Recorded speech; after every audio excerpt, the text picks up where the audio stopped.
and conditioning as well. So we've got, it's now 1:16. That meeting has been ended by the host. I'm going to see what other interviews there are around because the schedule, we have Lavonta David at the podium. So we have Lavonta David, Carlton Davis, Cameron Brate. Let me refresh this to see who's available. And because there's a 1:30 section. Let's go to Lavonta David and jump in there if we can. And see how that goes. And I believe I may have forgotten to quit the other webinar. We'll go ahead and get started. There we go. Our first one is going to come from Andy Staples. Thank you for joining us for the Super Bowl 55 press conference with Lavonta David.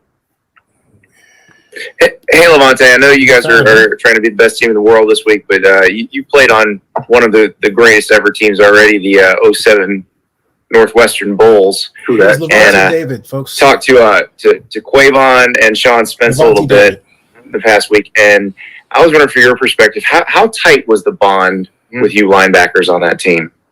Oh, man, it was the closest ever. I mean, to this day, we still talk daily.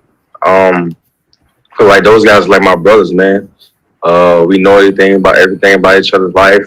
I mean, I'm Quavon's son, godfather to his son, and me and Sean, every time I'm back home, we always find a way to hang out. We still worked out together during the off seasons.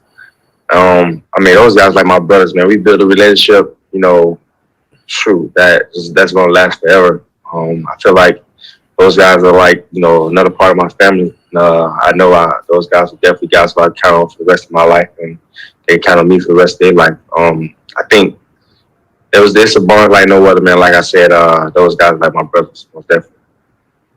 We'll go over to Bruce Feldman. Lavonta, on that note, I mean, given how talented that team was, A, can you describe what that collection of talent was like for a high school team? And also, B, how discouraged or motivated were you by Miami taking like 80 of your teammates and you had to go to the junior college route? Oh, man, it was the most talented, stacked team I ever seen. I mean, it was just like, it's basically like when we hopped on off the bus to play the game, nobody wanted to play against us because of all the talent we had. I mean, and the great thing about it is it was a real disciplined, well-coached football team as well. I remember there was a point where we didn't have a coach, and it was during the spring, and we usually around that time, we out there practicing, out there doing 7-on-7, and we ended up running our own 7-on-7. I mean, we already knew what defense we was going to be running in the offense with Corey. And all the weapons he had, they already knew what they was going to be doing offensively. So we was out there competing until we got a coach out there. And great thing about it is everybody just stuck together. It's just crazy how mature he was at that age, at that time. And it definitely helped us out in life in the long run. But there's definitely moments that I'll never forget playing on a football team like that. And it was very fun times. We'll go over to Robert Mays. Hey, Lavonta. You've been here for so long in Tampa, and you've seen so many different iterations of this team and different routines. And there were some low moments. Yeah. Have you kind of sat back and just considered what that past decade had been like as you guys are in this position right now? Oh, yeah, most definitely. Like you said, man, there's some tough times here. I was able to weather the storm and seen all the good, seen all the bad, and now I'm here, man, taking this all in right now. I was telling guys, already the young guys, don't take this for granted. Guys who in their second year, who in their first year, telling them don't take it for granted because this don't happen often. Once you have this foundation, you got to keep on trying to stack on it because it's not easy to get to this position. Look at myself, for example. It took me 9 years to get here. And I don't know if it's going to take me another 9 or whatever, but you just definitely got to embrace this moment. And like you said, man, I seen some tough times, some times where just be like, man, this is what the league is all about. This is what my career going to be. And then I seen some good times where it's looking real optimistic. But, just weathering the storm, man, staying strong and still having the love of the game that I have and being in this moment right now that got me here. And now I have an opportunity to win a Super Bowl for this program. So I'm definitely taking this all in, and I'm definitely appreciative of my journey. We'll go over to James Palmer.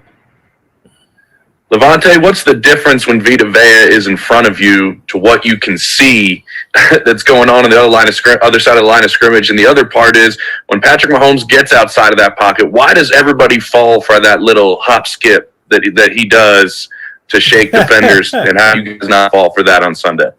I mean, that's the first part of your question. Obviously, you see this big load in front of you, big guy in front of you, but nah. But Vita, man, he's a difference maker for our team. To be such a big guy, he's very athletic. He's a guy who definitely got to account for about 2 blockers each down. And athleticism is underrated, man. Vita can move. He's agile. He's a guy who can get out to the passing, not just to run stuff. And as far as stopping Mahomes and what he do outside the pocket, it's just gonna be take discipline. Everybody just latching on to a man whenever we're man to man, or if we're in zone coverage, just matching on to a guy and being able to take away his zones and his reads. And then at the end of the day, man, you just got to get to him quick as you can, as fast as you can, any way you can, because he makes magic outside the pocket, and that's definitely something that we got to look out for. We'll go to Greg Allman. Greg?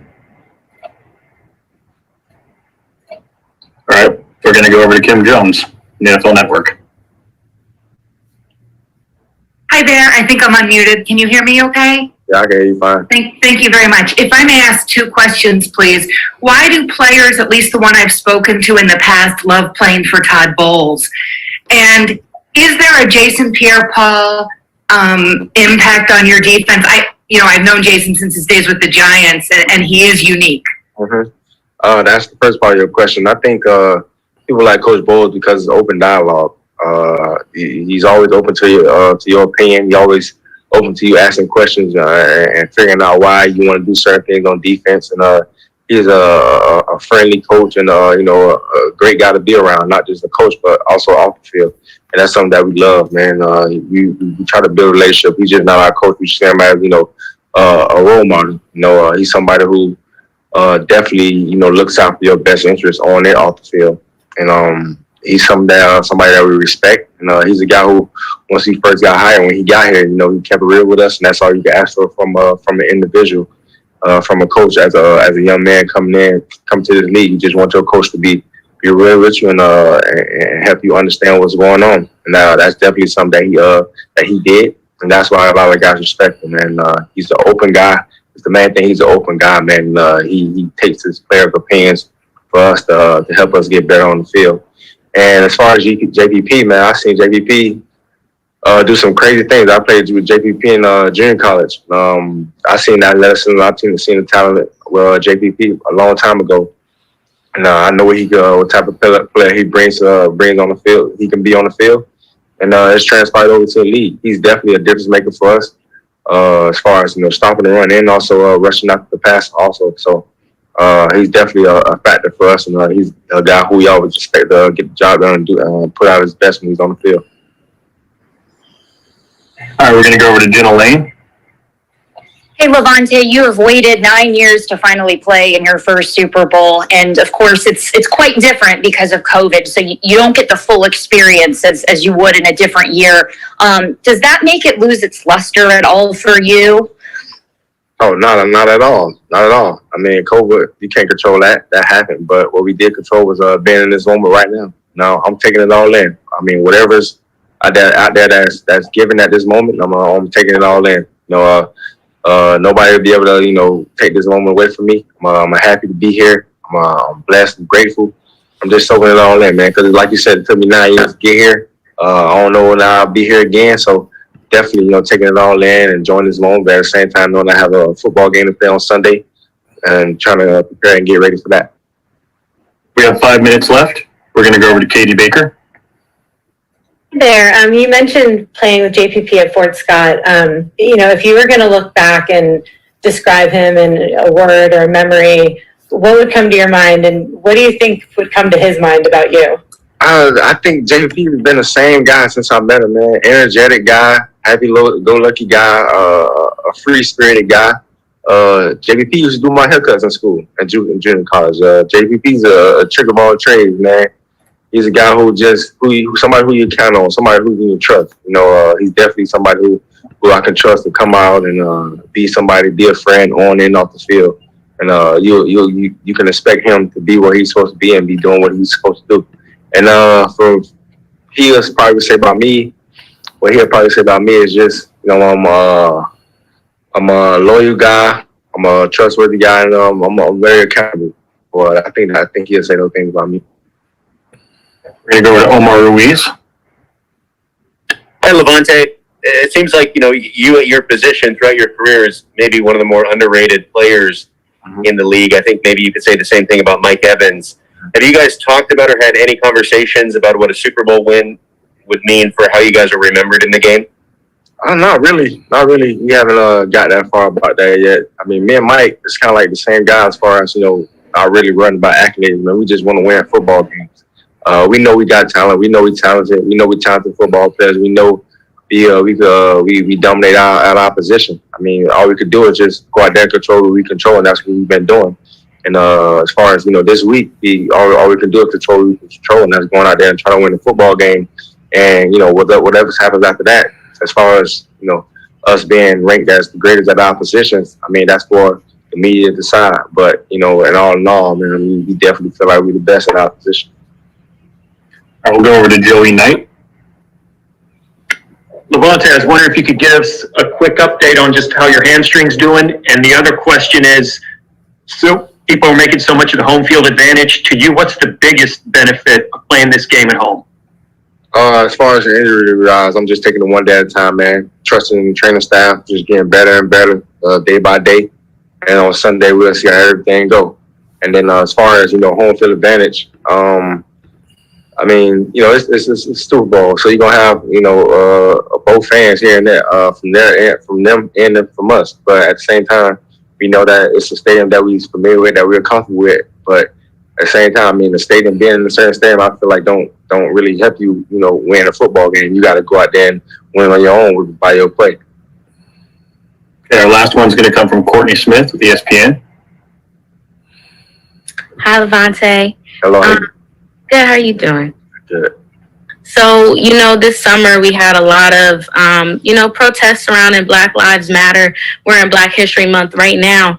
I was just wondering if there was any music or any artist that really motivates you, or that you really, felt, spoke something that you resonated with you over the summer. Over the summer, I really feel like the Little Baby song that he had was a real, inspiring song. That's definitely a song that kind of stood out to me the most. And then just throughout this whole thing, man, just trying to get as much knowledge to people. I was going to do that, Bob. And just trying to be more knowledgeable about everything that's going on in the world, bro. And I have my settings are the same as everybody. And I really feel like that's a great thing. Just continue trying to educate others about what's going on around the world, because that's all you can do right now. Just continue to try to bring up the young ones that's coming behind you, and just trying to motivate them and keep them positive about what's going on in the world, and just continue to hope and pray for change. And the only way that's going to happen is we just keep being positive and keep moving forward. Okay, that's all for today. Thanks, Lavonta. Yeah, thank you. Hey, folks, that was Lavonta David, folks, and it is 1:29, so this goes on to